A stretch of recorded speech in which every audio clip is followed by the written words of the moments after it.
सबैजनालाई फेरि पनि प्रभु येशू ख्रीष्टको नाममा जय मसीह।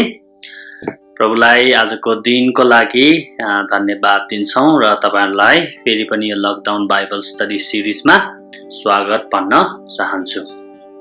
हामी गलातीको पुस्तकको गहन अध्ययन गर्दै छौं। हामीले गलाती 1 अध्याय र हामीले इन्ट्रोडक्सन गर्यौं, गलाती 1 अध्याय पढ्यौं अनि 2 अध्याय पनि पढ्यौं अनि 2 अध्यायको हामीले 13 पदसम्म हामीले पढिसकेका छौं। आज हामी 14 पददेखि पढ्ने छौं, 21 पदसम्म मात्र भोलि अनि परमेश्वरको इच्छा भए 3 अध्याय भोलिदेखि गर्ने छौं। ल हामी गलाती 2 अध्यायको 14 पददेखि हेरौं। यहाँ हामीले कन्टेक्स्ट हेर्यौं कि पावल यरुशलेममा जानु भएको र यरुशलेममा तीतसलाई खतना गर्न पावलले अनुमति दिनु भएन। जुन सुसमाचार पावलले प्रचार गर्नु भएको थियो त्यो सुसमाचारमा कुनै पनि त्यस्तो व्यवस्थाको काम र खतनाको विधिलाई चाहिँ थप्न सकेन। पावलको निडरता र पावलको जुन अधिकताले गर्दाखेरि सुसमाचारको रक्षा भएको, स्वतन्त्रताको रक्षा भएको कुरालाई पावलले भन्नुभयो। बरु पावलले पत्रुसलाई नै दोषी ठहराए अनि जुडियाइजरहरूले भनेका थिए कि पावलले सुसमाचारलाई थपकट गरेका छन्, सजिलो पारेका छन्। त्यही भएर के भन्छ, पावलले तिमीलाई यो खतना रहितको, व्यवस्था रहितको सुसमाचार प्रचार गर्यो भनेर दोष लगाए। तर पावलले त्यो सबैको विरोध गरे र एक पल्टको लागि पनि झुकेन भनेर पावलले भन्नुभयो। त्यसपछि यहाँ पत्रुससँग मतभेद भएको हामीले पाउँछौं कि पत्रुस चाहिँ पहिला याकुबले पठाएका मानिसहरू आउनुभन्दा अगाडि अन्य जातिहरूसँग एकैसाथ बसेर खान्थे। तर तिनीहरू आएपछि चाहिँ डराएर त्यहाँबाट हटे अनि अरू यहुदीहरूले नि कपटपूर्ण काम गरे। यहाँसम्म कि बारनाबास पनि भड्केर गए भनेर पावलले भनेको कुरा चाहिँ पाउँछौं। अनि पावलले यहाँ 14 पदमा 14 पद हेर्यौं, आज हामी 15 पददेखि हेर्नेछौँ। त्यसपछि पावललाई चाहिँ मुखैमा गाली गरेको कुरा पाउँछौं। अनि पावलले अब सुसमाचार के हो त्यसको फर्दर हैन, त्यसको थप अब व्याख्या गरेको कुरा पाउँछौं। अनि यहाँ धेरै गहन कुराहरू छन् जुन हामी हेर्नेछौँ। ल 15 पददेखि पढौँ है त, म यसलाई पढ्छु। हामी जन्मेकै यहुदी हौं र अन्य जाति जस्तो पापी हैनौं। न व्यवस्थाले यहुदीहरूलाई, इजरायलीहरूलाई एउटा के गर्यो भने अन्य जाति भन्दा अलिकति पवित्र गर्यो हैन। यो पवित्र भनेपछि फेरि के भन्छ, यो धार्मिकता पाउने पवित्रता हैन, अर्थात् उनीहरू भन्दा अलिक फरक। किनभने उनीहरूमा परमेश्वरको वचन थियो, परमेश्वरको विधि विधान थियो र परमेश्वरको नियम कानुन थियो। त्यही भएर उनीहरू अन्य जाति सोसर होइन, अन्य जाति जस्तो गनिएका थिएनन्। तर पनि पावलले रोमीमा भन्छ सबैजना परमेश्वरको महिमाबाट चुकेका छन्, सबैले पाप गरेका छन्। यो चाहिँ के भन्छ, यो सम्बन्धमा हो। यो के भन्छ, परमेश्वरले धार्मिक ठहराएको छैन हैन। परमेश्वरमा उनीहरू व्यवस्थाको कामले योग्य भएका होइनन्। तर जे होस् उनीहरू चाहिँ अरू जाति भन्दा अलि बेग्लै छन् भनेर भनेको पावलले है। 16 पदमा हेर्नु, र पनि हामी जान्दछौं व्यवस्थाका कामहरूद्वारा मानिस धार्मिक ठहरिँदैन। हामीसँग व्यवस्था भए तापनि, हामीसँग परमेश्वरको वचन भए तापनि, अगमवक्ता भए तापनि हैन, अगमबानीहरू भए तापनि, मन्दिरको व्यवस्थाहरू भए तापनि, मन्दिरको विधि विधान भए तापनि, 10 आज्ञा भए तापनि हो, हामीलाई अरू जाति भन्दा अलि हामी भिन्नै छौं। परमेश्वरको दृष्टिकोणमा हामी अलिकति ग्रहणयोग्य छौं अरू भन्दा। तर पनि यो व्यवस्था छ भन्दैमा त्यसैबाट हामी धार्मिक ठहरिन्छौं भनेर चाहिँ नसोचे हुन्छ भनेर पावलले भन्दैछ। किनभने यहुदीहरूले त्यस्तै सोचेका थिए, व्यवस्थामा नै धार्मिकता खोजेका थिए र व्यवस्थाद्वारा नै हामी जिउँछौं र व्यवस्थामा नै हाम्रो मुक्ति छ, उद्धार छ भनेर क्रिस्टलाई पन्छाएर व्यवस्थामा नै उनीहरू अधिक भएका थिए। त्यही भएर हामीले योनाको सुसमाचारमा धेरै पढ्यौं कि उनीहरूले मोसामाथि विश्वास गरेका थियो, मोसाको व्यवस्थामा विश्वास गरेको थियो र त्यहाँबाट आउने धार्मिकताको खोजी गरेको कारणले उनीहरू चाहिँ क्रिस्टको अनुग्रहबाट खसेको कुरा हामीले हेरिसकेका छौं। र पनि हामी जान्दछौं व्यवस्थाका कामहरूद्वारा मानिस धर्मी ठहरिँदैन। व्यवस्थाका कामहरूद्वारा मानिस धर्मी ठहरिँदैन। तर येशू ख्रीष्टमाथिको विश्वासद्वारा धार्मिक ठहरिन्छ। हेर्नु, यहाँ येशू ख्रीष्ट र व्यवस्थाको एकदमै दरोसँग यहाँ तुलनात्मक व्याख्या गरेको छ, एक अर्काको विपरीत है। भलै ख्रीष्ट र व्यवस्था एक अर्काको विपरीत होइन है, किनभने येशू ख्रीष्ट नै व्यवस्थाको अधीनमा जन्मिनु भयो। जसले व्यवस्था दिनुभयो उहाँ नै व्यवस्थाको अधीनमा जन्मिनु भयो। येशू ख्रीष्टले व्यवस्था पालन गर्नुभयो। येशू ख्रीष्ट पनि यहुदी पुरुष भएकोले उहाँको खतना भयो। उहाँले पनि मन्दिरको विधि विधान पालन गर्नुभयो। उहाँले पनि के भन्छ चाडबाडहरू मनाउनु भयो, सबै कुरा गर्नुभयो, ठिक छ। तर जब यो धार्मिकताको कुरा आउँछ, जब व्यवस्थामा यहुदीहरूले धार्मिकता खोजे, अनि बल्ल येशू ख्रीष्ट र व्यवस्था चाहिँ दुश्मन जस्तै भयो के है, बुझ्दै हुन्छ नि। किनभने यता यो व्यवस्थामा धार्मिकता छँदै छैन। व्यवस्थाले धार्मिकता दिने भए ख्रीष्ट आउनु पर्ने थिएन है। व्यवस्थाले धार्मिकता नदिएकोले ख्रीष्ट आउनु परेको, किनभने व्यवस्थाको कामहरूद्वारा भनेको व्यवस्था पालन गरेर कोही पनि धर्मी ठहरिन सक्दैन भनेर पावलले यहाँ भनेको कुरा हामीले पाउँछौँ। अब यो पावलले कहाँबाट लिएको भन्दाखेरि हामीले यो भजन सङ्ग्रह 143 हामी एकछिनपछि पढ्नेछौँ। यसलाई पुरै पढेपछि पहिला हामी के हेर्छौँ भन्दाखेरि यो व्यवस्थाको काम के हो है, परमेश्वरले व्यवस्था किन दिनुभयो, यो एकदमै महत्त्वपूर्ण छ। यो बुझेन भने तपाईले रोमीको पुस्तक पनि बुझ्न सक्नुहुन्न हैन। गलातीको पुस्तक र रोमीको पत्रहरू चाहिँ एउटै हो, कमेन्ट्री जस्तै हो है। तपाईले यहाँ यो व्यवस्थाको कुराहरू बुझ्नु भयो भने रोमीको कुराहरू पनि एकदमै राम्रोसित बुझ्न सक्नुहुन्छ है। म तपाईहरुलाई अब व्यवस्थाको काम के हो त्यो विषयमा म अलिकति भन्न गइरहेको छु है। व्यवस्था परमेश्वरले किन दिनुभयो हैन, सिनै पर्वतमा जुन व्यवस्था दिनुभयो, परमेश्वरले 10 आज्ञा दिनुभयो हैन। 10 आज्ञा त्यसपछि जति पनि विधि विधान दिनुभयो, त्यसमा नै त्यसको त्यो विधि विधानको तैले गर्नु तैले नगर्नु भनेको त्यो सबैको निचोड चाहिँ 10 आज्ञामा, त्यसको मर्म त्यसको भावना चाहिँ 10 आज्ञामा राम्रोसित पाउँछ। परमेश्वरले व्यवस्था दिनुको उद्देश्य चाहिँ के हो भने पहिलो उद्देश्य चाहिँ पापलाई उजागर गर्नको निम्ति हो हैन। ल व्यवस्थाको कामको बारेमा हामीले हेर्दै थियौं। व्यवस्थाले पापको उजागर गर्ने काम गर्छ, पापलाई प्रकट गर्ने काम गर्छ। पापैको रूपमा देखियोस् भनेर व्यवस्था दिएको। यसको सबैभन्दा राम्रो उदाहरण मैले भनिहाले कि परमेश्वरले अदनको बगैँचामा परमप्रभु परमेश्वरले आदम र हव्वालाई त्यो फल नखानु भन्नुभयो। त्यो नै व्यवस्थाको रूप हो जुन मोसाको हैन, मोसालाई सिनै पर्वतमा दिनुभयो। भनेपछि व्यवस्था दिनु अगाडि पनि व्यवस्था थियो, तर त्यो लिखित रूपमा थिएन, लिपिबद्ध रूपमा थिएन। तर व्यवस्थाले जब भन्ने नि आदम र हव्वालाई त्यो नखानु भनेर भनेपछि झन् त्यसले लालसा जगाइदियो, झन् त्यसले चेतना जगाइदियो, झन् त्यसले खायो भने कस्तो हुन्छ र पापले उत्सुकता, व्यवस्थाले उत्सुकता जगाइदियो अनि उनीहरूले खाए। यदि परमेश्वरले केही नभन्नु भएको उनीहरूलाई थाहा हुने थिएन भनेपछि व्यवस्थाले के भन्छ उनीहरूलाई चाहिँ पाप प्रकट पनि गरिदिए, पापको लालसा जगाइदिए, पाप के हो भन्ने कुरा देखाइदिए र उनीहरू त्यही फसे। जुन रोमी 7 अध्यायमा पावलले भन्दछ त्यही कुरालाई इङ्कित गरेको हुनुपर्छ भनेर विद्वानहरूले भन्दछ कि जे गर्न चाहन्छु म त्यो गर्दिन, जे गर्न चाहन्न त्यही गर्छु हैन। किनभने व्यवस्थाले पापको प्रोत्साहन गर्ने काम गर्छ, पापलाई चाहिँ गरौँ जस्तो गरेर बनाइदिन्छ हैन। अनि व्यवस्थाले अर्को चाहिँ के गर्छ,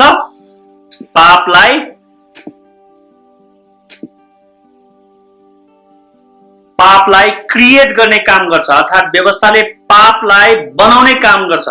पावलले भन्दछ रोमी 5:13मा जहाँ व्यवस्था छैन त्यहाँ पाप पनि छैन। भनेपछि व्यवस्था आएपछि पाप पनि बनिएको कुरा पाउँछ। त्यसको मतलब पापको सुरुवात भनेको होइन है। पापको सुरुवात त अदनको बगैँचामा नै भयो, तर व्यवस्थाले पापलाई चाहिँ बनाउने काम, अर्थात् पापको चेतना दिने अनि पापलाई चेतना दिएर त्यसलाई डिफाइन गर्ने अनि त्यो पापलाई निर्माण गर्ने काम जस्तो गर्दछ व्यवस्थाले है। अनि पापलाई शक्ति दिन्छ व्यवस्थाले। पाप गर्नको निम्ति व्यवस्थाले शक्ति थपिदिन्छ हैन। अनि त्यही भएर व्यवस्थाको राम्रो पक्ष भन्दा नराम्रो पक्ष चाहिँ धेरै हामीले पाउँछौँ। भलै व्यवस्था पवित्र छ, त्यो पवित्र परमेश्वरद्वारा दिएको हो, परमेश्वरले कहिले पनि खराब कुरा दिनुहुन्न, तर मान्छेको पापले गर्दाखेरि व्यवस्था पनि खराबीमा परिणत गरेको हामीले पाउँछौँ। एउटा कुरा त्यो भयो। अर्को चाहिँ के हो भन्दाखेरि व्यवस्थामा नै उनीहरूले धार्मिकता खोजेर व्यवस्थालाई झन् अझै खराबी बनाइदिए है, झन् खराबी बनाइदिए। व्यवस्थामा धार्मिकता खोज्नु आफैमा एउटा एकदमै नराम्रो कुरा हो, किनभने व्यवस्थामा धार्मिकता खोज्नु भनेको क्रिसलाई मूल्यहीन बनाउनु हो, क्रुसको मृत्युलाई मूल्यहीन बनाउनु हो। त्यो कुरा हामीले गरिसक्यौं।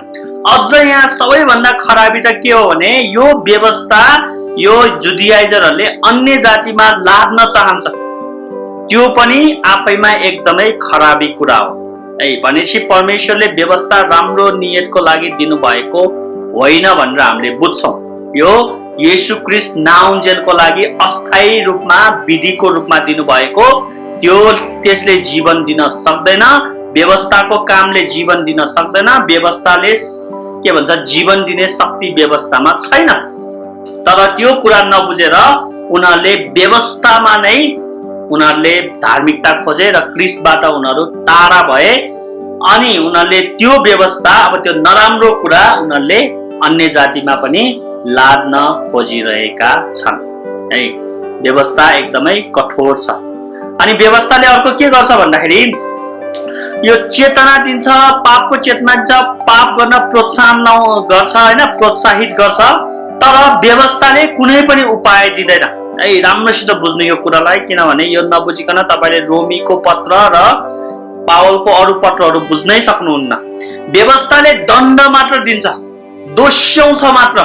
व्यवस्थाले एकदमै कायल बनाइन्छ मान्छेलाई, तर बाटो दिँदैन यसबाट उम्किने, यसबाट के भन्छ भाग्ने बाटो दिँदैन।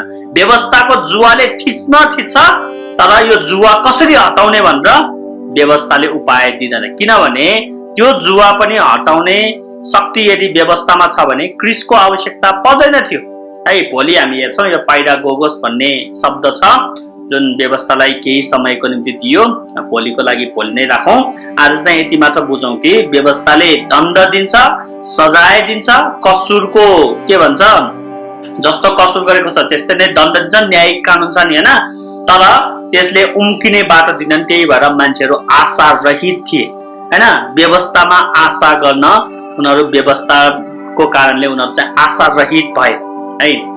अनि के भयो भने व्यवस्थाले चाहिँ यो गर त्यो गर भनेर नियममाथि नियम लाद्दै जान्छ, लाद्दै जान्छ, लाद्दै जान्छ।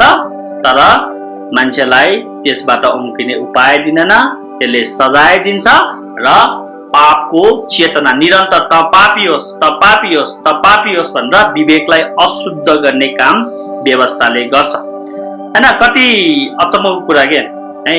व्यवस्थाले पापी ठहराउँछ, दण्ड दिन्छ, तर अब यो व्यवस्थाबाट कहाँ भाग्ने त्यसको कुनै पनि उपाय छैन है। त्यही भएर व्यवस्थाले चाहिँ यति कायल बन्छ कि त्यो व्यवस्थाले मान्छेलाई क्रिसमा दोहोर्याउनु पर्ने हो। तर यहाँ एकदमै नराम्रो भएको छ, त्यो व्यवस्थाले क्रिसमा दोहोर्याउने होइन कि क्रिसलाई चाहिँ पन्छाउने काम गरिरहेको छ, अनुग्रहलाई पन्छाउने काम गरिरहेको छ। क्रिसमा जाने बाटो जुन देखाएको छ व्यवस्थाले, त्यो बाटोलाई झन् बन्द गर्ने, त्यसमा पर्खाल लगाउने काम गरेको छ। यहुदीहरूलाई गर्यो, अझ यहुदीहरूले त्यो अब सुसमाचारमा थप्न खोजिरहेको छ। र पावलले यो व्यवस्थाको हैन कालो पक्षहरू, डार्क साइड, अनि यो व्यवस्थाले गर्ने एकदमै के भन्छ अत्याचारको बारेमा यहाँ राम्रोसित प्रस्तुत गर्दै हुनुहुन्छ है। त्यसको मतलब अब के भन्छ व्यवस्था भनेपछि तपाईले तीनटा पक्ष बुझ्नुपर्छ है। मोरल ल हैन, जुडिशियल ल र सेरेमोनियल ल हैन। नैतिक कानुन जुन 10 आज्ञा हो त्यो चाहिँ खारेज भएको छैन, त्यो अहिले पनि येशू ख्रीष्टले नि पालन गर्नुहुन्छ हैन। येशू ख्रीष्टले नि पालन गर्नुभयो सबैले हैन। आमा बुवालाई प्रेम गर्नु, तैले आफ्नो परमेश्वरलाई आफ्नो सारा हृदय, सारा प्राणले, सारा समझले हैन प्रेम गर्नु भनेको येशू ख्रीष्टले नि मान्नुहुन्छ। तर यहाँ के कुरा भइरहेको छ भने विशेष घटना, अनि के भन्छ टेबलमा बसेर खाने यहुदी र गैर यहुदी, त्यसपछि यहुदी चाडपर्व, अर्थात् यहाँ सेरेमोनियल ल र जुडिसियल लको कुरा हुँदैछ है, सबै व्यवस्था भनेको होइन। अब यो व्यवस्थाले यति लाद्यो कि अब के गर्ने, यो व्यवस्थाले त उपाय दिँदैन। अब के गर्ने भन्दाखेरि पावलले यहाँ राम्रोसित भन्दछ कि अब येशू क्रिस्टमा भाग्नु पर्यो है। व्यवस्थाले जे गर्न सकेन परमेश्वरले गर्नुभयो, आफ्नो प्रिय पुत्र पठाउनु भएर दोष बलि चाहिँ पठाउनु भएर। अर्थात् व्यवस्थाले दोष्याउँछ मात्र, शक्ति दिँदैन, तर येशू क्रिस्टमा त्यो शक्ति छ भनेपछि त्यो मान्छेहरूले जो येशू क्रिस्टमा आउन चाहन्छन् तिनीहरूले त्यो व्यवस्थाबाट, त्यो व्यवस्थाको जुवालाई फालिदिनु पर्यो क्या, हटाउनु पर्यो, त्यो व्यवस्थालाई फ्याँकेर आउनु पर्यो। तर उनीहरू त्यही व्यवस्थाको जुवा मुनि बस्न तयार मात्र भएनन्, अन्य जातिलाई पनि त्यही जुवा मुनि राख्न तयार भएका छन् है। बुझ्दै हुन्छ नि तपाईहरुले मैले भनेको कुराहरू। भनेपछि यहाँ दुईटा विपरीत शक्तिहरू छन् के, विपरीत भनेको दुईटा एकअर्कामा संघर्ष गर्ने शक्तिहरू, व्यवस्था र क्रिस। दुईटै हातमा लड्नु मिल्दैन, व्यवस्था पनि क्रिस पनि सँगसँगै लिएर जान सक्दैन। यदि क्रिस पाउने हो व्यवस्था इन्कार गर्नु पर्यो, यदि व्यवस्थामा रहिरहने हो भने क्रिस अलगिनु पर्यो है। बुझ्दै हुन्छ नि।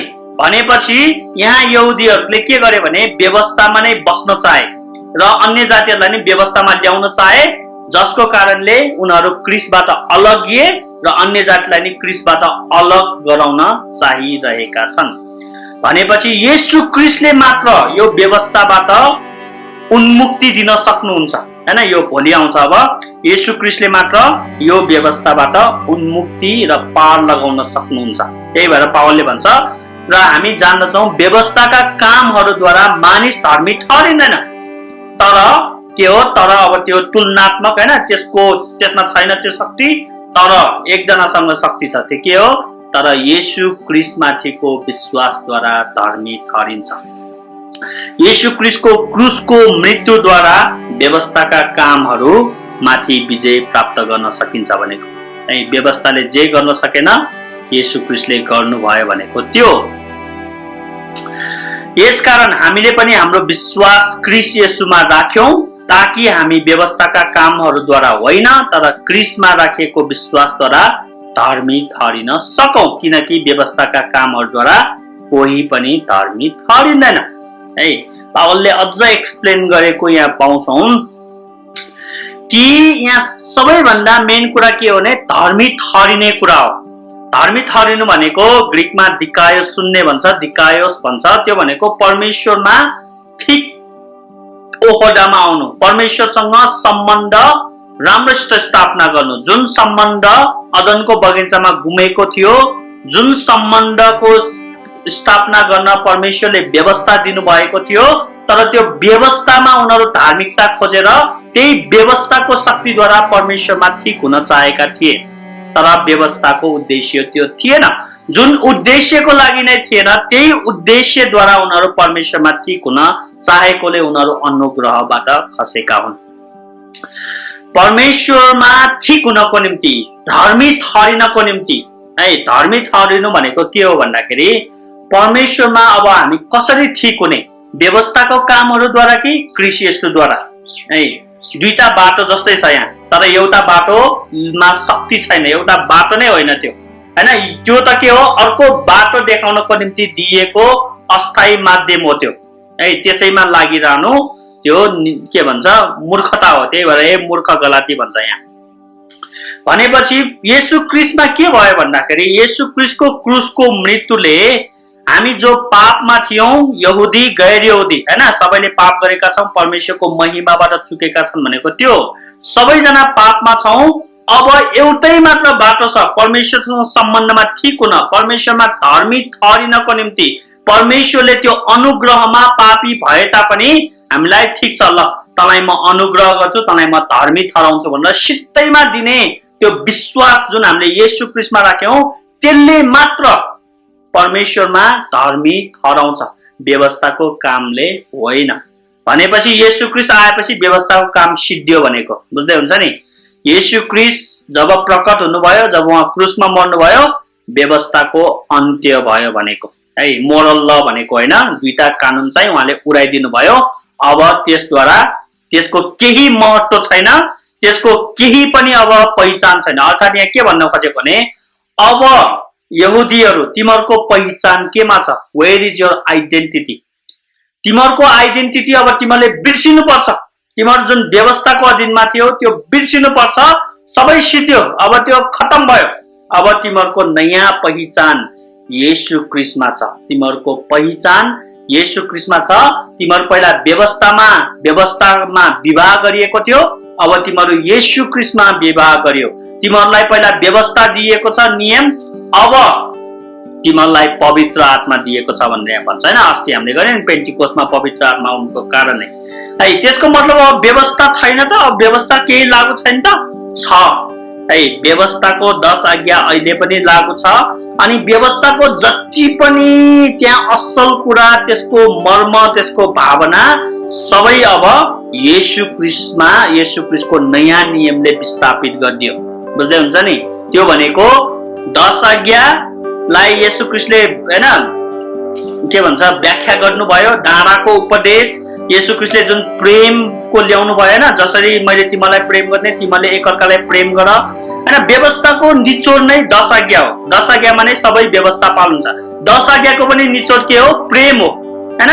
4वटा पहिलो, 6वटा दोस्रो पाटा हैन। तैले परमप्रभु आफ्नो परमेश्वरलाई आफ्नो सारा हृदयले, सारा समझले, सारा शक्तिले प्रेम गर र आफ्नो छिमेकीलाई आफैलाई जस्तो प्रेम गर भनेर येशू ख्रीष्टले दुईटा, त्यो व्यवस्थाको दुईटा हैन आज्ञाहरूलाई उहाँले संक्षिप्तमा भनिदिनु भयो। भनेपछि अब प्रेम हो। हामी नयाँ व्यवस्थाको अधीनमा छौं, जुन व्यवस्था चाहिँ प्रेममा आधारित छ। र त्यो व्यवस्था पुरानो नियमको मोसाको व्यवस्थाको पनि मर्म र भावनाहरूलाई येशू ख्रीष्टले त्यसमा ल्याएर राखिदिनु भयो। भनेपछि हामी अझै पनि व्यवस्थाको अधीनमा छौं, तर पुरानो व्यवस्थाको आधारमा होइन, नयाँ व्यवस्थाको आधारमा, जुन व्यवस्थालाई पालन गर्न, कार्यान्वयन गर्न पवित्र आत्माले हामीलाई सघाउनुहुन्छ। हामीलाई पवित्र आत्माले शक्ति दिनुहुन्छ, पवित्र आत्माले सत्यतामा दोहोर्याउनुहुन्छ हैन। अब हामी पछि कुरा गर्छौं व्यवस्था र पापी, पवित्र आत्मा र पापी स्वभाव। पहिला व्यवस्था र पापी स्वभाव थियो, अब पवित्र आत्मा र पापी स्वभाव हैन। एकअर्काको विरुद्धमा संघर्ष हुन्छ त्यहाँ भन्ने है। भनेपछि कुनै पनि मान्छे व्यवस्थाको कामहरूद्वारा धर्मी ठहरिन। अझै हामी अलिकति गहिराइमा जाउँ। यो व्यवस्थालाई 3 भागमा विभाजन गरेर 3 स्टेजमा, सिनाई पर्वतभन्दा अगाडि, व्यवस्था आउनुभन्दा अगाडिको अवस्था, व्यवस्था दिइसकेपछिको अवस्था र व्यवस्था हैन अब के भन्छ नयाँ व्यवस्थाको अधीनमा हैन। ल यसरी कुरा गरौँ है। व्यवस्था दिनुभन्दा अगाडि पनि मान्छे पापी नै थिए है। उनीहरुमा पापै थियो व्यवस्था दिनुभन्दा अगाडि। र सिनाई पर्वतमा अगाडि पनि पाप थियो है। त्यसैले तपाईहरु नसोच्नु मोसाले व्यवस्था दिनुभन्दा अगाडि पाप छैन, पापको चेतना छैन भनेर नसोच्नु है। त्यहाँ पनि पापै थियो। नत्र परमेश्वरले कसरी नोआको जल प्रलयमा कसरी दोषी ठहराउनु हुन्थ्यो? त्यसले त व्यवस्था थिएन हैन।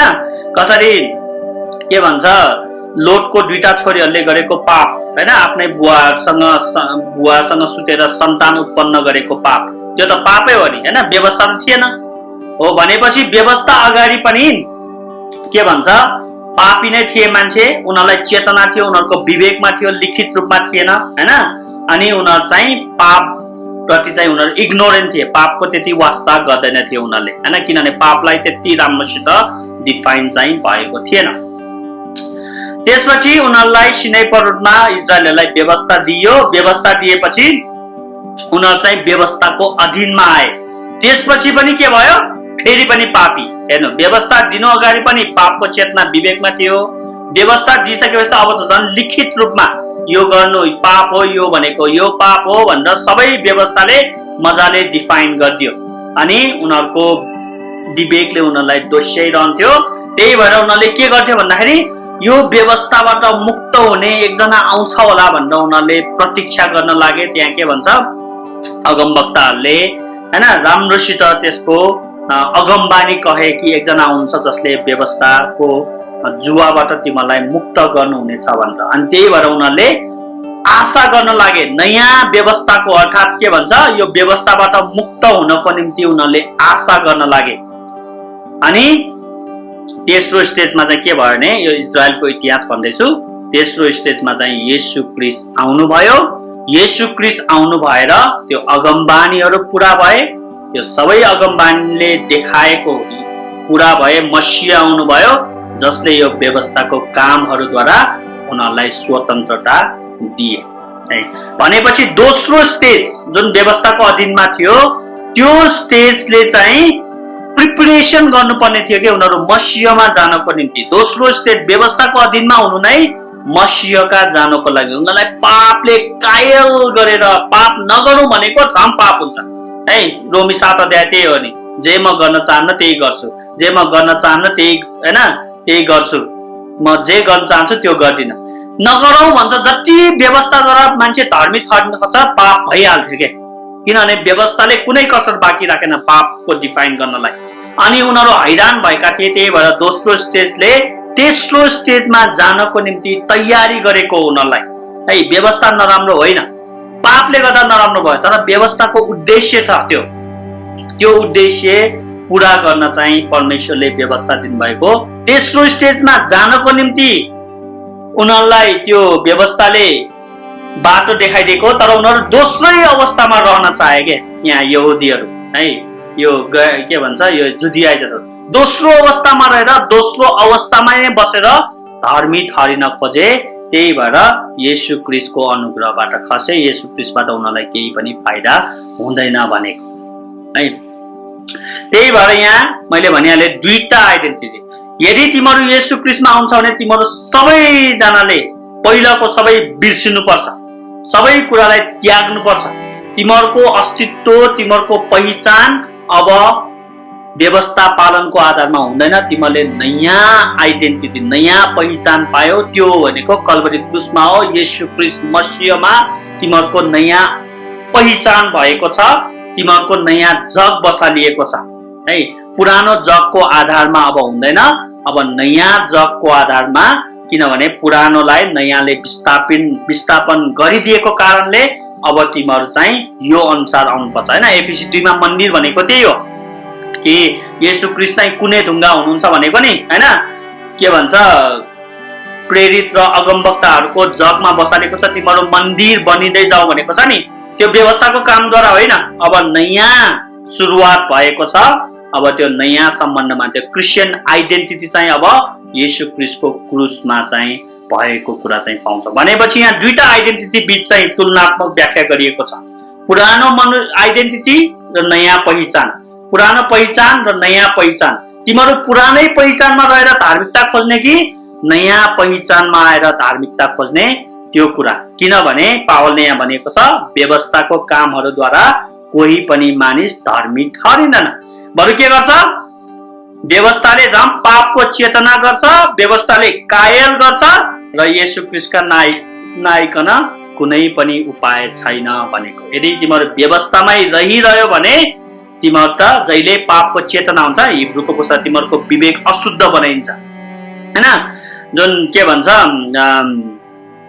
डे अफ अटोनमेन्ट, प्रायश्चितको दिनमा उनीहरूले जुन के भन्छ प्रायश्चित गर्छ, बलिदान चढाएर मन्दिरमा महापवित्र स्थानमा पुजारी, प्रधान पुजारी जान्छ र उनीहरूको त्यो वर्षको बलिदान चढाउँछ। उनीहरू अनि मन्दिरबाट महापवित्र स्थानबाट प्रधान पुजारी फर्केर आउँछ हैन, त्यो काम सिद्ध्याएर। अनि उनीहरू एकदमै जोसले कराउँछ अनि एकदमै खुसी हुन्छ, ओहो यो वर्षको सबै पाप क्षमा भयो भनेर खुसी हुन्छ। तर उनीहरूको विवेकले उनीहरूलाई दोष्याउँछ, ए अर्को वर्ष त फेरि गर्नुपर्ने रहेछ नि, अर्को वर्ष त फेरि पनि हामी के भन्छ हामी त यो बलिदान चढाउनुपर्छ सालिन्दा, किनभने अर्को वर्ष पनि पाप त भइहाल्छ इजरायलमा हैन भनेर त्यस्तोरी उनीहरूको विवेकलाई दोष्याउने काम गर्छ।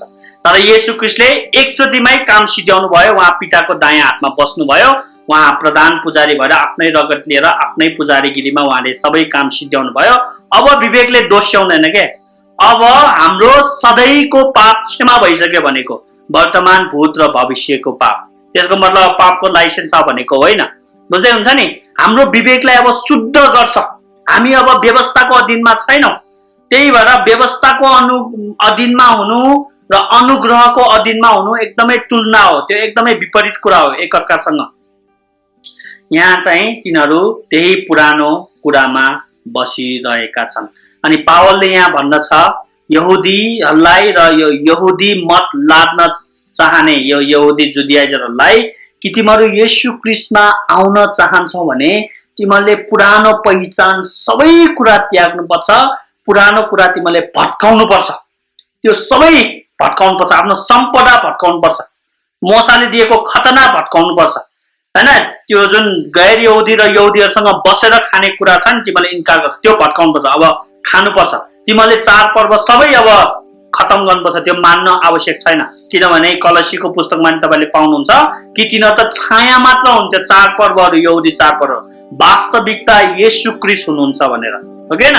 भनेपछि त्यो चाडपर्व सबै गए, येशू क्रिस्टले सबै कुरालाई विस्थापन गरिदिनु भयो र नयाँ सुरुवात हुनुभयो। हेर पुरानो बिति गएको छ, नयाँ आएको छ भनेको त्यो हो जुन हामीले योहन्ना 2 मा थियो हैन, असल दाखमध्ये जुन काना नगरमा येशू क्रिस्टले जुन आश्चर्य तरिकाले जुन दाखमध्ये बनाउनु भयो नि, पानीलाई दाखमध्येमा हैन, त्यसमा हामीले हेर्यौं त्यो पुरानो चाहिँ क्याम्पर चाहिँ शुद्धिकरणको निम्ति उहाँले नयाँ दाखमध्ये ल्याउनु भयो, अर्थात् नयाँ कुरा उहाँले ल्याउनु भएको कुरा चाहिँ हामीले एकदमै राम्रोसित पाउँछौँ।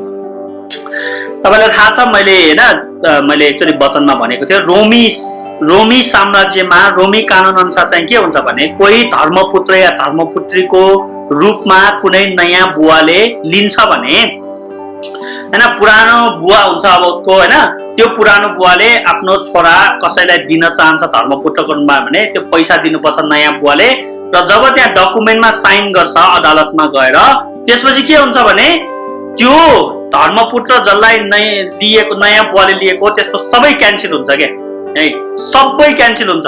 उसको ऋण छ भने नि क्यान्सल हुन्छ, उसको नाम पनि क्यान्सल हुन्छ, उसको अब के भन्छ श्रेष्ठ छ भने अब जो धर्मपुत्र नयाँ बुवाले लिन लाग्छ उसको नाम अनुसार हुन्छ। पहिलाको सबै रेकर्ड मेटिन्छ, सबै कुरा खत्म, केही पनि बाँकी हुँदैन, ऊ मरे सरह हुन्छ के है। नयाँ बुवामा ऊ जन्मे सरह हुन्छ, नयाँ जन्म पाएको जस्तै हुन्छ। यहाँ यस्तै हो है, यदि क्रिस्टमा आउनु छ भने पुरानो कुरा सबै त्याग्नु पर्यो। मेमोरी त्यो के भन्छ त्यो फिल्ममा हुन्छ नि हैन, याददाश्त गएको हुन्छ नि, हो त्यस्तै हुनु पर्यो। सबै पहिलाको याददाश्त सबै छोड्नु पर्यो, तिमी मरेको जस्तो हो र जीवित भएको जस्तो हो भनेर भन्छ। अब यहाँ मृत्युलाई के भन्छ व्यवस्थाको लेखी मरेको भनेर पावलले भन्दछ है। ल यहाँ भन्ने कुराहरू धेरै छन्, हामी के भन्छ अगाडि भनौँ है। त्योभन्दा अगाडि एउटा कुरा भन्न चाहन्छु म, यो के भन्छ होइन यो पछि नै भन्छु म पक्दैन। यहाँ राजाको कुरा चाहिँ एकदमै इन्ट्रेस्टिङ कुरा छ। यसकारण हामीले पनि हाम्रो विश्वास क्रिस्ट येशूमा राख्यौं भनेपछि व्यवस्थाको कामले धर्मी नठहराउने भएकोले अब हामीले येशू क्रिस्टमा राख्यौं जसले यो व्यवस्थाको जुवालाई हटाएर हैन, अर्थात् के भनेको भने व्यवस्थाको जुवा लिएर क्रिस्टमा आउन सक्दैनौ रे के। व्यवस्थाको जुवालाई फाल्नु पर्यो अनि मात्र क्रिस्टमा आउन सक्छौ रे, किनभने व्यवस्थाको जुवा लिएर क्रिस्टमा आउन सक्दैन। किनभने जुन व्यवस्थाको लागि येशू क्रिस्ट मर्नु भएको त्यही जुवा लिएर आयो भने त्यो राम्रो हुँदैन, त्यो के भन्छ सुसमाचारी हुँदैन। त्यही भएर यहाँ पावलले त्यो व्यवस्थाको जुवा फाल अनि क्रिस्टमा आऊ भनेको है। यसकारण हामीले पनि हाम्रो विश्वास क्रिस्ट येशूमा राख्यौं ताकि हामी व्यवस्थाका कामद्वारा होइन है, अब व्यवस्थाको काम बिना नै धर्मी ठहरिने कुरा, तर क्रिस्टमा राखिएको विश्वासद्वारा धर्मी ठहरिन सक्छौं, अर्थात् परमेश्वरको सम्बन्धमा हामी ठिक तरिकाले जान सक्छौं, परमेश्वरसँग मिलाप हुन सक्छौं। अनि त्यो व्यवस्थाको आधारमा होइन, येशू क्रिस्टको विश्वासको आधारमा परमेश्वरले हामीलाई सित्तैमा धर्मी ठहराउनुहुन्छ अनुग्रहद्वारा विश्वासमा, हो कि हैन। त्यही भनेको, किनभने हामीले जति कोसिस गर्यौं, व्यवस्थाले जति पनि कोसिस गर्छ परमेश्वरको त्यो स्ट्यान्डर्ड त्यो मापदण्डमा आउनै सक्दैन। ठीक हो, यदि व्यवस्थाले पनि मुक्ति पाउन सम्भव छ तर व्यवस्था सबै पालन गर्नुपर्छ, तर कसैले नि व्यवस्था पालन गर्न सक्दैन। त्यही भएर त्यसमा मुक्ति छैन भनेको कारण त्यो बुझ्दै हुन्छ नि। यदि यदि यहुदीहरूले व्यवस्था सबै पालन गर्न सकेको भए उनीहरूले साँच्चै नै व्यवस्थाद्वारा मुक्ति पाउन सक्थे के। तर व्यवस्थामा एउटामा चुकेपछि सबैमा चुकेको बराबर। व्यवस्थाले परमेश्वरको स्ट्यान्डर्ड देखाउँछ के, यहाँसम्म आऊ र तिमीहरूलाई म मुक्ति दिन्छु भनेर। तर पावलले के भन्छ, सबैजनाले पाप गरेका छौं र परमेश्वरको महिमासम्म त्यो स्ट्यान्डर्डसम्म जानबाट चुकेका छन् के। त्यो जुन मार्क हैन, उनीहरूले जुन परमेश्वरले यहाँ हान भनेको त्यहाँ हाने तिनीहरूले ठिक टाइममा हान्न सकेन, त्यस्तो अर्थ लाग्छ त्यो रोमी 3 अध्यायमा हैन। तर परमेश्वरले अब के गर्ने, अब परमेश्वरले सित्तैमा के व्यवस्थाको काम बिना नै उहाँले अनुग्रह गर्नु भयो हैन। अनि त्यो अनुग्रह कसरी पाउँछ, हामीले येशू ख्रीष्टमा विश्वास गरेपछि पाउँछौं हैन। तपाईलाई थाहा छ नि, यो अनुग्रह मार्क्स भन्छ नि, ग्रेस मार्क्स। तपाईहरु कलेज स्कुलमा पढ्नु भएको छ, तपाईहरुको पास मार्क, यदि पास मार्क 32 हो भने तर तपाईको 30 मात्र आयो रे भनेपछि तपाई त फेल हुनुभयो। तर के हो, तपाईको टिचर यदि अनुग्रही हुन्छ नि, ल जति चेक गर्दा नि 2 मार्क्स थप्न मिलेन, तर पनि उस त्यो टिचरको अनुग्रहले गर्दा तपाईलाई 2 मार्क्स थपिन्छ नि, अनि तपाई अनुग्रहको कारणले पास हुन्छ नि। हो त्यस्तै हो, तर त्यो भन्दा नि एकदमै डेन्जर हो। अझ यो के भएको भने बाइबलमा त त्यस्तो होइन के। बाइबलमा कस्तो हो भन्दाखेरि अनुग्रह त अनुग्रह हो, तर कस्तो अवस्थामा अनुग्रह गर्नुभयो भने तपाईले जाँच दिनुभयो है, 100 ल्याउनु पर्ने, तपाईको 0 आयो के, 0 बुझ्दै हुन्छ नि, 0। त्यसपछि परमेश्वरले ल अब यो 0 आयो, यो खत्तम हो, यसले पास गर्न सकेन, म यसलाई 100 मा 100 दिन्छु भनेको के। त्यस्तो सिनारियो बाइबलको है। तपाईको 30 आएर परमेश्वरले 2 मार्क्स थपेर 32 बनाइदिनु भएको हैन, 0 आएर उहाँले 100 थपिदिनु भएको। कुनै पनि कामको आधारमा तपाईले गर्ने धर्म कर्म असल कामको आधारमा तपाईले मुक्ति दिएको होइन हैन, यहुदीमा हैन। पावलले भन्छ नि, त्यही भएर मेरो व्यवस्थाको कामहरु त झुत्रे जाम्रो हुन्, गोबर जस्तो हुन्, त्यसको कुनै पनि अस्तित्व छैन। परमेश्वरले त्यसलाई हेरेर मलाई अलिकति पनि धार्मिक ठहराउन्न, मैले 0 ल्याए, यहुदीहरूले पनि 0 ल्याए, अन्य जातिले पनि 0 ल्याए। परमेश्वरले दुवैमाथि अनुग्रह गर्नुभयो, त्यही भएर जसमाथि म अनुग्रह गर्न चाहन्छु अनुग्रह गर्छु भनेको त्यो हो। र जसमाथि म अनुग्रह गर्न चाहन्छु त्यसको हृदयलाई म कठोर गरिदिन्छु भनेपछि मुक्ति चाहिँ विश्वासको आधारमा, अनुग्रहको आधारमा, अनुग्रहद्वारा विश्वासमा मुक्ति पाउँछ भनेको त्यो हो, व्यवस्थाको कामद्वारा होइन। यहाँ चाहिँ व्यवस्थाको कामद्वारा मान्छेले मुक्ति प्राप्त गर्न चाहिरहेका थिए है, बुझ्दै हुन्छ नि। त्यही भएर व्यवस्थाका कामद्वारा कोही पनि धर्मी ठहरिँदैन। त्यो व्यवस्था त्यसको लागि दिएकै होइन, धर्मी होस् भनेर दिएकै होइन। यदि हो भनेर कसैले च्यालेन्ज गर्छ भने त्यसले व्यवस्था सबै पालन गर्नुपर्छ, जुन असम्भव छ हैन, असम्भव छ, बुझ्दै हुन्छ नि। किनभने हामी पापमै बेचिएका छौं। यदि आदम र हव्वालाई पाप गर्नुभन्दा अगाडि भए चाहिँ सम्भव हुन्थ्यो, तर हामी पापमै बेचिएकोले हाम्रो हैन हृदयको खराब इच्छाहरू, जन्मैदेखि हाम्रो हृदयका अभिलाषाहरू एकदमै खराबै हुनेकोले व्यवस्थाद्वारा कोही पनि धर्मी ठहरिन सक्दैन भनेर यहाँ पावलले भनेको कुरा पाउँछौं। ल 17 पदमा हेरौं।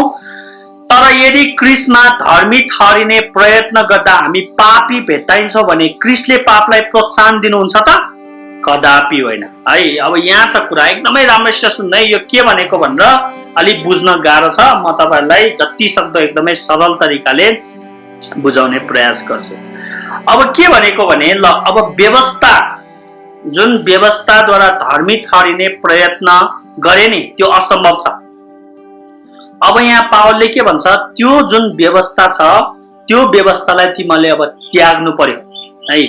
तिमीहरू पनि अन्य जाति जस्तो हुनु पर्यो भनेको के, बुझ्दै हुन्छ नि है। किनभने यहुदीहरूले के भन्थ्यो भने, गैर यहुदीहरूलाई हामी अन्य जाति जस्तो पापी होइनौं, किनभने हामीसँग व्यवस्था छ भनेर उनीहरूले जुन घमण्ड दम्भ गर्थे नि, यहाँ पावलले भन्दैछ कि तिमीहरू पनि अन्य जाति जस्तो हुनु पर्यो। यदि येशू ख्रीष्टलाई प्राप्त गर्नु छ भने तिमीले त्यो व्यवस्थालाई फाल्नु पर्यो, त्यो व्यवस्थालाई झुत्रे जाम्रो ठाङ्रो जस्तो सोच्नु पर्यो। तिमीहरूको जुन व्यवस्थामाथिको धार्मिकताको अहंकार छ नि, जुन व्यवस्थाद्वारा धर्मी हुन सक्छ भनेर जुन तिमीले घमण्ड गरेको छ नि, त्यो घमण्डलाई चकनाचुर गरेर त्याग्नु पर्यो, छोड्नु पर्यो र त्यसलाई तिमीहरू सबैले फालेर आउनु पर्यो। अब यहाँ हेर्न इन्ट्रेस्टिङ कुरा, यो जुडियाइजरहरूले त्यही सिकाएको नि हैन, खतना हुनुपर्छ तिमीहरू क्रिस्चियन हुनुभन्दा अगाडि, तिमीहरू हामीसँग बस्न मिल्दैन भनेर। यहाँ पावलले भन्दैछ जुन जो खतना त्यसलाई फाल्नु पर्यो, त्यसलाई इन्कार गर्नु पर्यो, अनि मात्र तिमीहरू येशू ख्रीष्टमा आउन सक्छौ। अर्थात् अर्को शब्दमा तिमीहरू अन्य जाति सोसर हुनु पर्यो, व्यवस्था नभएको मानिस जस्तो हुनु पर्यो भनेको। अब त्यो गर्दाखेरि त येशू ख्रीष्ट पापी जस्तै भयो नि हैन, येशू ख्रीष्टले यहाँ गलत निर्देशन दिएको जस्तो भयो नि त हैन। व्यवस्था त्यागेर आओ, व्यवस्था त पवित्र छ, परमेश्वरले दिनुभएको हैन। तर यदि क्रिस्टमा हामी धार्मिक ठहरिने प्रयत्न गर्नु भनेको व्यवस्थालाई इन्कार गर्नु हो। व्यवस्था इन्कार गर्यो भने त के हुन्छ? येशू ख्रीष्टले त यहाँ पाप गर्न लगाउनु भयो नि हो किन? त्यही भएर एजेन्ट यहाँ पापलाई त प्रोत्साहन दिने काम गर्नु भयो येशू ख्रीष्टले हो किन? येशू ख्रीष्टले जुन व्यवस्था पवित्र परमेश्वर दिनुभएको त्यसलाई टुक्राइदेऊ, त्यसलाई इन्कार गरिदेऊ, त्यसलाई फालिदेऊ भनेपछि त यहाँ येशू ख्रीष्ट पापी जस्तो हुनुहुन्छ कि हुन्न? तर पावलले भन्छ त्यस्तो होइन, किनभने तिमीहरू पनि अन्य जाति जस्तै हुनुपर्छ। त्यही भएर तिमीहरूले व्यवस्थालाई त्याग्नुपर्छ, व्यवस्थालाई फाल्नुपर्छ, अनि मात्र क्रिस्टमा आउनुहुन्छ। अनि क्रिस्टले तिमीलाई यो भनेकोमा, कल्वरी क्रुसमा मर्नुभएको क्रुसको सन्देशले तिमीलाई व्यवस्था त्याग भनेको त्यो पाप होइन, किनभने त्यो नत्यागिकन तिमीहरू येशू ख्रीष्टमा आउनै सक्दैन के है। त्यही भएर त्यो क्रिस्टले पापको प्रोत्साहन दिनु भएको होइन, क्रिस्टले तिमीलाई नराम्रो कुरा सिकाउनु भएको होइन हैन, नराम्रो कुरा तिमीलाई गर्न लगाएको होइन, किनभने त्यो नगरिकन तिमीहरू येशू ख्रीष्टमा आउनै सक्दैन। त्यही भएर येशू ख्रीष्टले भन्नुभएको कुरा मान, व्यवस्थालाई थाङ्ना जस्तो फालेर आऊ र तिमीहरू येशू ख्रीष्टमा एक हुन्छ। व्यवस्था सहितको सुसमाचार लिएर यदि तिमीहरू आयो भने तिमीहरू अनुग्रहबाट खस्छौ, येशू ख्रीष्टबाट तिमीलाई केही पनि फाइदा हुँदैन भनेर पावलले यहाँ भनिरहेको हामीले पाउँछौँ। बुझ्दै हुन्छ नि?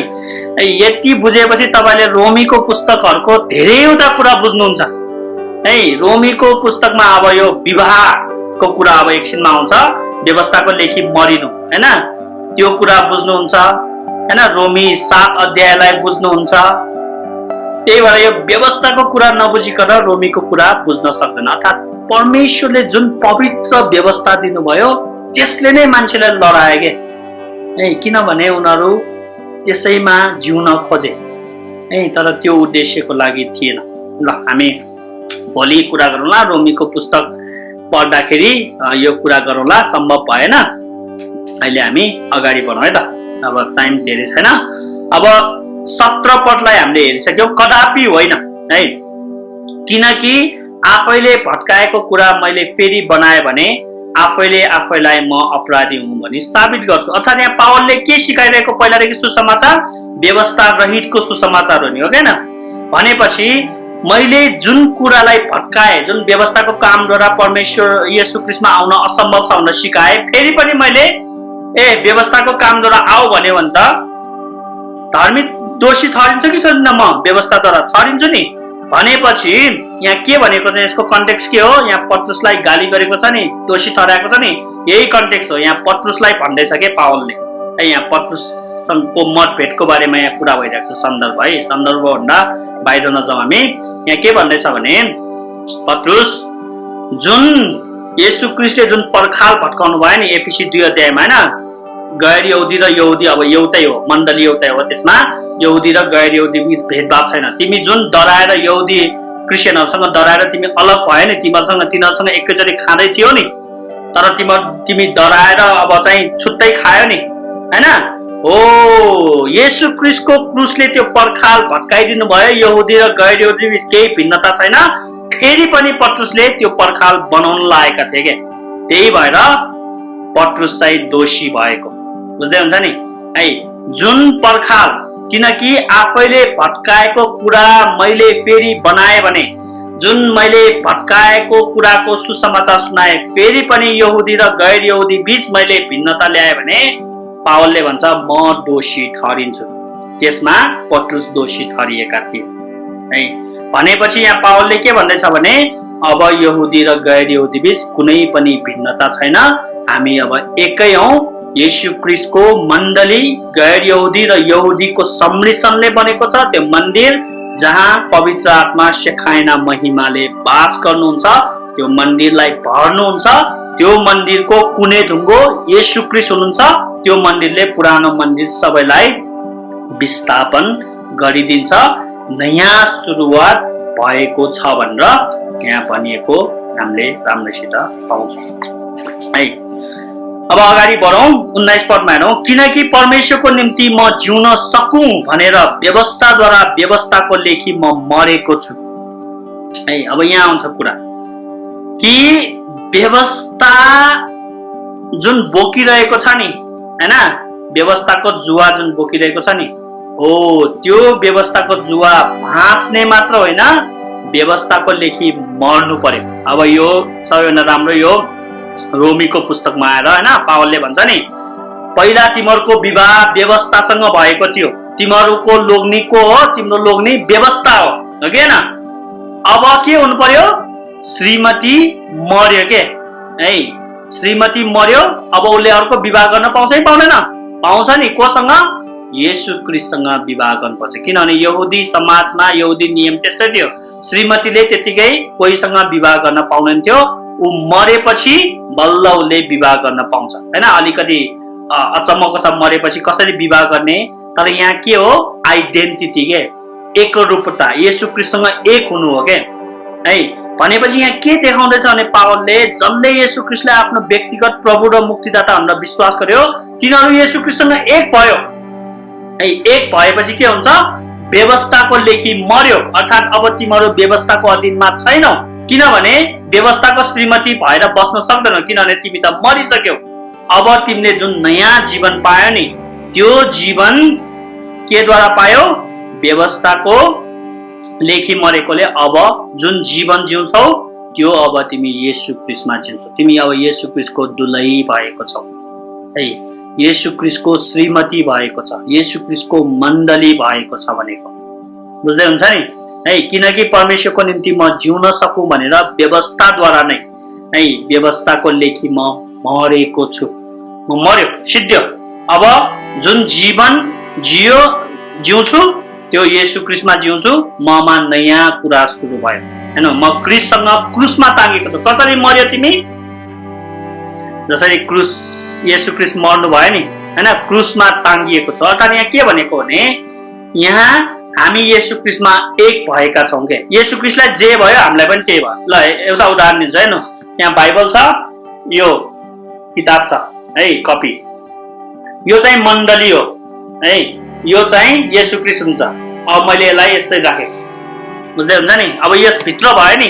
अब यो बाइबललाई म जहाँ लग्छु, घर बाहिर लगे पनि यो कपी पनि सँगसँगै जाँदै जाँदैन। यसलाई मैले कोठामा अर्को कोठामा लगे पनि सँगसँगै जान्छ। यो बाइबल जहाँ जान्छ यो कपी पनि त्यहाँ त्यहाँ जान्छ के, जान्छ। हो हामी पनि त्यस्तै भएका छौँ। हामी येशू क्रिस्ट भित्र छौँ के। जब हामीले व्यवस्था त्यागेर येशू क्रिस्टलाई विश्वास गर्ने येशू क्रिस्ट भित्र भयौँ हामी भनेपछि येशू क्रिस्ट पिताको दायाँ हातमा हुनुहुन्छ, हामी पनि पिताको दायाँ हातमा छौँ। येशू क्रिस्ट जसरी मर्नु भयो हामी पनि मर्यौं। उहाँ जसरी पुनरुत्थान हुन्छ हामी पनि एक दिन पुनरुत्थान हुन्छौँ। उहाँ जसरी स्वर्गारोहण हुनुभयो हामी पनि स्वर्गारोहण हुन्छौँ। उहाँ जसरी पुत्र बन्नुभयो हामी पनि पुत्र बन्छौँ, किनभने हामी उहाँसँगै उहाँ भित्र छौँ। बुझ्दै हुन्छ नि है। त्यही भएर उहाँ मरेकोले हामी पनि मर्यौं के। उहाँ व्यवस्थाको अधीनमा पहिला हुनुहुन्थ्यो, उहाँले व्यवस्था पूरा गर्नुभयो, व्यवस्थालाई उहाँले के भन्छ विस्थापन गर्नुभयो, उहाँ क्रुसमा मर्नुभयो। त्यसपछि हामी पनि मर्यौं। अब हामी पनि व्यवस्थाको अधीनमा छैनौं है। अब उहाँ जस्तै हामी भएका छौं र जुन जीवन अब म जिउँछु त्यो जीवन येशू क्रिस्टमा जिउँछु, किनभने म अब व्यवस्थाको अधीनमा छैन, म व्यवस्थाको श्रीमती होइन। अब म येशू क्रिस्टको श्रीमती हुँ, येशू क्रिस्टको दुलही हुँ, किनभने येशू क्रिस्टले व्यवस्थाको अधीनबाट मलाई उन्मुक्ति दिनुभयो। अब त्यसमा म छैन, त्यसको अधीनमा छैन। त्यसको मतलब के हुन्छ? अब व्यवस्था पालन गर्नु पर्दैन भनेको हो त होइन, व्यवस्था पालन गर्नुपर्छ, तर जुडिसियल ल र जुन के भन्छ धार्मिक कानुन र न्यायिक कानुनको अधीनमा हामी छैनौं। तर नैतिक कानुनको आधारमा छ, किनभने नैतिक कानुन परमेश्वरले सधैँको लागि दिनुभएको 10 आज्ञा है। हामी अहिले पनि त्यो नैतिक कानुन पालन गर्नुपर्छ। धार्मिक कानुन र न्यायिक कानुनमा असल छन् हैन, ती कुराहरू छन्, त्यो हामीले अब गर्दा हुन्छ, तर त्यो नगर्दैमा पाप हुँदैन है। त्यसको मतलब अब धार्मिक कानुनले बलिदान चलाऊ भन्छ नि, मन्दिरमा आराधना गर्छ, त्यो गरे भने त पाप हुन्छ नि, हुँदैन? तर कतिवटा राम्रो कारण कुराहरू पनि अझै पनि छन्। एउटा विद्वानले भन्नुभएको छ हैन, हामीले येशू क्रिस्टमा हामी के भन्छ, हामीलाई व्यवस्थाबाट येशू क्रिस्टले मुक्त गरिदिनु भयो रे हैन। येशू क्रिस्टले हामीलाई व्यवस्थाबाट निकालेर के भन्छ, उहाँले उन्मुक्ति दिनुभयो रे। अब येशू क्रिस्टले नै फेरि त्यही व्यवस्थामा हामीलाई पठाउनुहुन्छ रे, जुन व्यवस्था चाहिँ अब नयाँ व्यवस्था हो, जुन पुरानो व्यवस्थाको मर्म, त्यसको राम्रो कुराहरू, सबै असल कुराहरूलाई निकालेर येशू क्रिस्टले नयाँ व्यवस्था स्थापना गर्नुभयो, जुन व्यवस्था चाहिँ प्रेमको आधारमा छ हैन। एकअर्कालाई प्रेम गर, परमेश्वरलाई प्रेम गर भन्ने कुराको आधारमा छ। हो, त्यो व्यवस्था पालन गर्न पवित्र आत्माले हामीलाई सघाउनुहुन्छ, पुरानो व्यवस्था पालन गर्न होइन है। अब उपरान्त म क्रिस्टसँगै क्रुसमा टाँगिएको छु, अब उपरान्त जिउने म होइन, किनभने क्रिस्टसँगै क्रुसमा टाँगेर तिमी मरिसक्यौ व्यवस्थाको लेखी, अब व्यवस्थाको अधीनमा छैनौ। अब जुन जीवन तिमी जिउँछौ नि, त्यो जीवन त अब के हो, क्रिस्ट ममा जिउनुहुन्छ, अब त्यसमा क्रिस्ट जिउनुहुन्छ, व्यवस्था जिउने होइन। बुझ्दै हुन्छ नि? हामी नमरेको भए अहिले पनि व्यवस्था जिउँथ्यो कि हाम्रो शरीरमा है, यहुदीहरूको शरीरमा, तर अब उनीहरू मरेकोले अब व्यवस्थाको कुनै अधिकार उसमा छैन, किनभने अब क्रिस्ट चाहिँ जिउनुहुन्छ, क्रिस्टको व्यवस्था जिउनुहुन्छ। बुझ्दै हुन्छ नि? जुन जीवन शरीरमा म अहिले जिउँछु, त्यो परमेश्वरका पुत्रमा विश्वास गरेर जिउँछु है। अब चाहिँ के हो, धर्मी चाहिँ विश्वासद्वारा जिउने छ भनेर यहीँबाट आउन थाल्छ है। पहिला व्यवस्थाको नीति नियम कानुन बमोजिम जिउने, अब चाहिँ के हो, विश्वासद्वारा जिउने, किनभने येशू क्रिस्टमा विश्वास गरेकोले नै त्यो व्यवस्थाको कुराहरूबाट उन्मुक्ति पाएको है। त्यो परमेश्वरका पुत्रमा विश्वास गरेर जिउँछु, जसले मलाई प्रेम गर्नुभयो र मेरो निम्ति आफैलाई अर्पण गर्नुभयो। अब म व्यवस्थाको दास होइन भनेको क्या, म अब येशू क्रिस्टको दास, म अब व्यवस्थाको सन्तान होइन है। बार मिस्पा भन्ने एउटा चलन छ यहुदीहरूको, त्यसमा चाहिँ व्यवस्थाको आज्ञाहरूसँग उसलाई चाहिँ सन्तानको रूपमा बनाइन्छ। अब त्यो होइन, अब म येशू क्रिस्टको सन्तान हो, परमेश्वरको सन्तान हो, किनभने उहाँले मलाई किन्नुभयो। क्रुसको शक्तिले उहाँले जुन अर्पण गर्नुभयो, जुन बलिदान उहाँले क्रुसमा गर्नुभयो, त्याग गर्नुभयो, जुन उहाँले आहुति दिनुभयो क्रुसमा, जुन क्रुसमा उहाँ मर्नुभयो, त्यो मेरो निम्ति थियो है। मलाई प्रेम गर्नुभएको कारणले परमेश्वरले संसारलाई यस्तो प्रेम गर्नुभयो, आफ्नो एकमात्र प्रिय पुत्र दिनुभयो, उहाँमाथि विश्वास गर्ने कोही नाश नहोस् तर त्यसले अनन्त जीवन पाओस् हैन। अधर्मीको निम्ति धर्मी मर्नुभयो। परमेश्वरको प्रेम यसैमा देख्दछ कि हामी पापी छँदा नै क्रिस्ट ठिक समयमा मर्नुभयो, हो किन? जे कुरा व्यवस्थाले गर्न सकेन, परमेश्वरले गर्नुभयो, आफ्नो पुत्रलाई दोष बलि चाहिँ पठाएर, ताकि हामीलाई चाहिँ त्यो व्यवस्थाको शराबबाट मुक्त गर्न सकोस् भनेर। अब 3 अध्यायमा हामी भोलि गर्नेछौँ। भनेपछि यो सबै गर्नुको पछाडि के हो?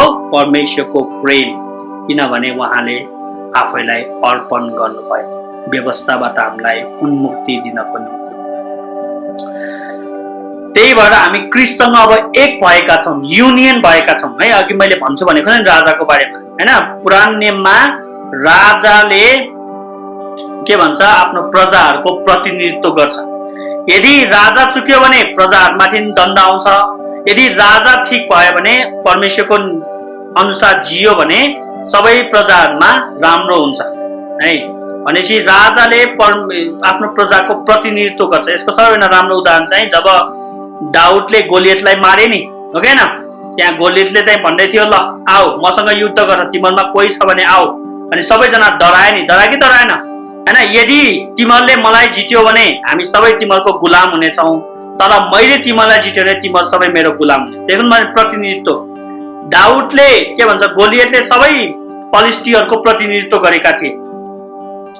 दाउदले अब सबै इजरायलको प्रतिनिधित्व गर्छ किनभने दाउदले जब गोलियतलाई मारे तिनीहरू सबै दास भए त्यो विजय छ नि दाउदले प्राप्त गरेको विजय सबै इजरायलीहरूको लागि थियो उसको लागि मात्र थिएन हैन प्रतिनिधि भनेको त्यो हैन नेपालबाट कोही ओलम्पिक्समा गयो भने कसैले नेपालको लागि स्वर्ण पदक ल्यायो भने त्यो जित उसको मात्र हुँदैन पुरै नेपालको निम्ति हुन्छ नि हो येशू ख्रीष्ट त्यस्तै हुनुहुन्छ जसले उहाँमाथि विश्वास गर्छ उहाँ हाम्रो राजा हुनुहुन्छ जसले क्रुसमा विजय प्राप्त गर्नुभयो शैतानको शिर कुच्याउनु भयो क्रुसमा उहाँ राजा हुनुभयो जसले शासन गर्नुहुन्छ क्रुसद्वारा अब हैन जसले आफ्नो जनतालाई अधीनमा ल्याउँछ शत्रुलाई उहाँले खुट्टामुनि कुल्चिनुहुन्छ नि हो अब जसले उहाँलाई विश्वास गर्छ तिनीहरूको प्रजा उहाँको प्रजा हुन्छौं हामी सबै विश्वासीहरू र उहाँसँग एक भएकोले अब उहाँले व्यवस्थाबाट हामीलाई उहाँ मुक्त हुनु भएकोले हामी पनि अब उहाँसँगै मुक्त हुन्छौं उहाँसँगै त्यो विजयमा हामी पनि सहभागी हुन्छौं भने बुझ्दै हुन्छ नि उहाँ मर्नु भएकोले हामी पनि मर्यौं किनभने उहाँ हाम्रो प्रतिनिधि हुनुहुन्छ रिप्रेजेन्टेसन उहाँलाई जे भयो त्यो हामीलाई पनि हुनेछौं किनभने हामी उहाँभित्र छौं है युनियन विथ क्राइस्ट उहाँसँग एक भएका छौं उहाँसँग हाम्रो जीवन अब एक भएको छ अब उहाँ बिना हाम्रो अस्तित्व छैन उहाँ बिना हामी यताउति चल्न सक्दैनौं किनभने उहाँभित्र छौं त्यही भएर हैन हामी उहाँका शरीरका अंगहरू भनेको त्यो उहाँको मन्दिर भनेको त्यो विश्वासको घराना भनेको त्यो हैन उहाँको दुलै भनेको त्यो उहाँको हैन उहाँ जेठो दाजु हुन्छ हामी उहाँका भाइहरू बहिनीहरू भनेको त्यो सबै कुरा आएर यहाँ आएर जोडिन्छ येशू ख्रीष्टमा भएको एकता उहाँमा हामी समावेश र सहभागी भएको कारणले व्यवस्थाबाट हामीले उन्मुक्ति पाएका छौं हाम्रो नयाँ पहिचान बनेको छ पुरानो कुरा सबै बितिसकेको छ पुरानो कुरा बिर्सिसकेका छौं अब यो हाम्रो निम्ति मात्र होइन यो यहुदीहरूको निम्ति पनि हो त्यही भएर खतना हुनु पर्दैन यहुदी र गैर यहुदी एकैसाथ बसेर खान सक्छ चाडपर्वहरू मनाउन पर्दैन अब एउटा नयाँ समाज बनाउनु भयो एउटा नयाँ मण्डली बनाउनु भयो जुन मण्डलीमा यहुदी र गैर यहुदी अटाउन सक्छ त्यही भएर यो सन्दर्भ के हो पत्रुसले जुन चुकेका थिए नि हैन पावलले भन्छ अब मिल्छ अब त्यसमा कुनै पनि भेदभाव छैन सबै ख्रीष्टमा एक भएका छन् सबैजना एकै हो अब यहुदी क्रिस्चियनहरु ठुलो हामी गैर यहुदी क्रिस्चियनहरुले सानो त्यो विभाजन छैन येशू ख्रीष्टले त्यो भट्काइसक्नु भयो सबै जसले येशू ख्रीष्टलाई पिछाड तिनीहरु येशू ख्रीष्टमा एक भएका छन् त्यो विजय सबैको निम्ति सुनिश्चित भएको छ है हामी यस परमेश्वरमा ठीक ठहरेका छौं धर्मी भएका छौं हामी आफ्नो क्षमताले धर्मी हैन कि उहाँको कारणले हामी धर्मी भएका छौं हैन तपाईहरुलाई एउटा राम्रो उदाहरणहरु दिउँ तपाईहरुले यो के भन्छ कम्प्युटरमा यो वर्ड डकुमेन्ट चलाउनुहुन्छ भने तपाईहरुले टाइप गर्नुहुन्छ लेख्नुहुन्छ हैन अनि लेख्दाखेरि कुनै सेन्टेन्स छोटो हुन्छ कुनै लामो हुन्छ कुनै बिचको हुन्छ अनि गज्याङ गुजुङ हुन्छ हैन सेन्टेन्स के भन्छ एउटा सानो एउटा ठुलो एकरूपता आउँदैन अनि त्यो राम्रो देखिँदैन अनि त्यहाँ एउटा बटन हुन्छ त्यो क्लिक गर्नुपर्छ तपाईहरुले थाहा छैन जस्टिफाई भन्छ के है जस्टिफाई जब तपाईले त्यो जस्टिफाईमा क्लिक गर्नुहुन्छ त्यो सानो सेन्टेन्स ठुलो सेन्टेन्स बिचको सेन्टेन्स सबै एक रूपबाट आउँछ के सबै मिल्छ यताउता दायाँमा 1 इन्च पनि यताउति हुँदैन हो जस्टिफिकेसन भनेको ग्रीकमा र बाइबलमा यस्तै हो कसैले थोरै धर्म कर्म गर्ने कसैले धेरै धर्म कर्म गर्ने कसैले के येशू ख्रीष्टमा विश्वास गरेर सबै संलग्न मिल्ने के बुझ्दै हुन्छ नि हामी स्वर्ग जाने आधार पनि त्यही हो तपाईको सानो विश्वास हुँदैमा मेरो ठुलो विश्वास हुँदैमा तपाई क्रिस्चियन भएको 5 वर्ष हुँदैमा म 50 वर्ष हुँदैमा केही पनि मतलब हुँदैन येशू ख्रीष्टमा विश्वास गरेपछि येशू ख्रीष्टको धार्मिकताले त्यो सबैलाई जस्टिफाई गरिन्छ के सबैलाई सिद्ध बनाइन्छ एकरूपता ल्याइन्छ एउटै हैन शक्तिले सबैलाई धार्मिक ठहराइन्छ तर बाइबलमा चाहिँ के हो काम चाहिँ इनाम चाहिँ फरक धेरै थोरै हुन सक्छ जसले जति गर्छ त्यही अनुसार इनाम पाउँछ तर धर्मीकरण हुनुमा न्यायीकरण हुनुमा चाहिँ त्यो पक्षपात हुँदैन यहुदीहरूले पनि त्यही लाइनमा आउँछ हामी पनि त्यही लाइनमा आउँछौं किनभने त्यो गर्ने हामीले गरेको भए चाहिँ गज्याङको चाहिँ हुन्छ, तर येशू ख्रीष्टको रगतले गर्ने भएकोले त्यो सबै एकरूपता र समानता आउँछ है। त्यही भएर त्यही शब्द हो वर्ड डकुमेन्टमा जस्टिफाई भनेपछि त्यो थिचेपछि सबै सल्लक आउँछ हैन। यहाँ बाइबलमा नि हेर्नु त यो सबै जस्टिफाई गरेको हो, यो सबै मिलाएको नि तर्को, किनभने लेख्दाखेरि त पहिला सानो ठुलो हुन्छ नि, तर यो जस्टिफाई थिचेकोले यो सबै हेर्नु त सल्लक मिल्छ के। ओ त्यस्तै नै हुन्छ, बुझ्दै हुन्छ नि। भनेपछि यहाँ यहुदी क्रिस्चियनहरूले जुन भनिरहेको कुरा छ नि, यहाँ पावलले मजाले काटिदियो हैन। अब कुनै पनि भेदभाव छैन है। ल अब एक पद मात्र बाँकी छ। परमेश्वरको अनुग्रह म पन्साउँदिन, किनकि व्यवस्थाद्वारा धार्मिक ठहरिने हो भने त क्रिस्ट व्यर्थैमा मर्नुभयो। यदि व्यवस्थाको कामले धार्मिक ठहराउने हो भने क्रिस्टको कुनै औचित्य छैन। येशू क्रिस्ट आउनु पर्ने थिएन। येशू क्रिस्ट मानव हुनु, उहाँले दुःख भोग्नु, उहाँले पवित्र जीवन जिउनु व्यर्थ भयो के। येशू क्रिस्ट आउनुको कुनै पनि महत्त्व भएन। येशू क्रिस्ट व्यर्थमा आउनुभयो, उहाँ व्यर्थमा मर्नुभयो। किन आउनु पर्यो? यदि व्यवस्थाले नै धार्मिक ठहराउने भए त येशू क्रिस्ट किन आउनु पर्यो के? किन त्यत्रो दुःख येशू क्रिस्टले उठाउनु पर्यो? तर येशू क्रिस्ट आउनुमा नै के देख्छ? व्यवस्थामा जीवन दिने शक्ति छैन। त्यही भएर म अनुग्रहलाई पन्साउँदिन के। अनुग्रह भनेको नै येशू क्रिस्टमा छ र त्यो अनुग्रहले व्यवस्थाको काम माथिको धार्मिकतालाई काटिदिन्छ है। भनेपछि यदि मैले व्यवस्था सहितको सुसमाचार प्रचार गरे भने मैले अनुग्रहलाई पन्साउँछु के है। अनुग्रह हुँदैन। अघि त्यो जुन स्कुलको कुरा गरे नि, फेल भएको अनुग्रह मार्क्स, त्यो अनुग्रह अझै नै मुक्ति के को आधारमा हुन्छ? कामको आधारमा हुन्छ के, हो कि हैन? अनि क्रिस्चियनिटी पनि अरू धर्मसँग मिल्न जान्छ। तर यो अनुग्रहद्वारा भएकोले अब यो व्यवस्था रहितको सुसमाचार, खतना रहितको सुसमाचार र चाडबाड रहितको सुसमाचारलाई म पन्साउँदिन।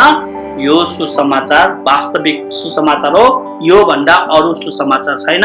यस विपरीत कसैले अर्को सुसमाचार प्रचार गर्छ भने त्यो चाहे स्वर्गदूतै भए पनि त्यो श्रापित होस् भनेर पावलले भनिसकेका छन्। किनकि व्यवस्थाद्वारा धार्मिक ठहरिने हो भने त क्रिस्ट व्यर्थैमा मर्नुभयो। क्रिस्टको मृत्युले केही पनि काम गरेन। भनेपछि येशू क्रिस्टको जन्ममा पनि हामीलाई उहाँले एक गर्नुभयो, किनभने उहाँले मासु र रगतको शरीर धारण गर्नुभयो हाम्रो जस्तै। उहाँले जुन व्यवस्था रहित जीवन जिउनु भयो नि, व्यवस्थामा निष्कलङ्क भएर जिउनु, एउटा पनि व्यवस्था उहाँले यताउति गर्नु भएन, सबै व्यवस्था पालन गर्नुभयो नि, हो त्यसमा पनि हामीलाई उहाँले पहिचान गर्नुभयो। भनेपछि येशू क्रिस्टमा हामीले विश्वास गरे पनि हामीले व्यवस्थालाई पूर्ण पालन गरेको जस्तै भयो के है।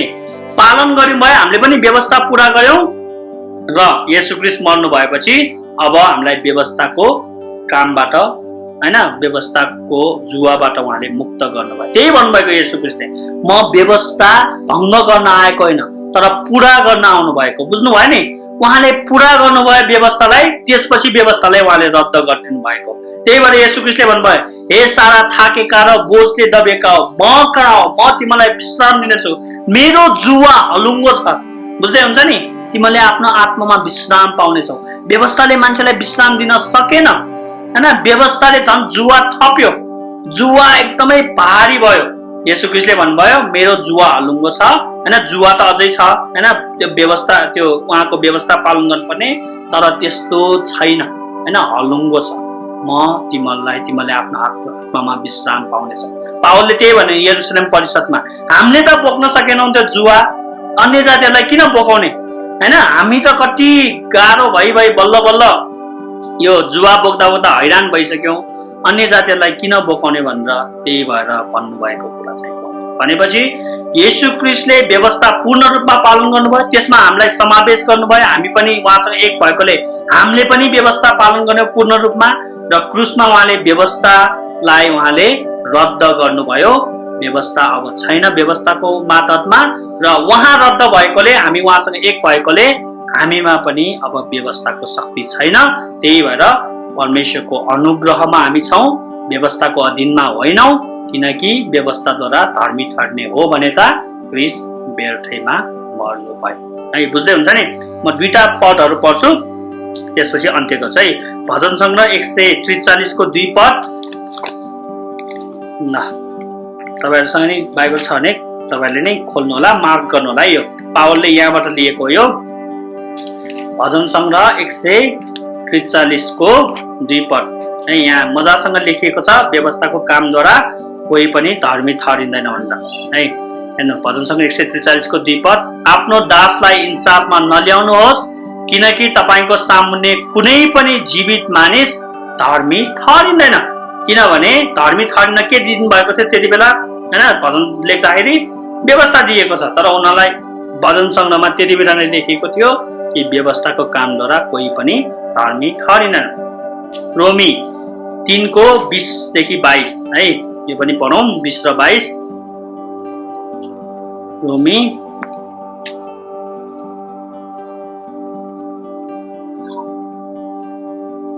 3 को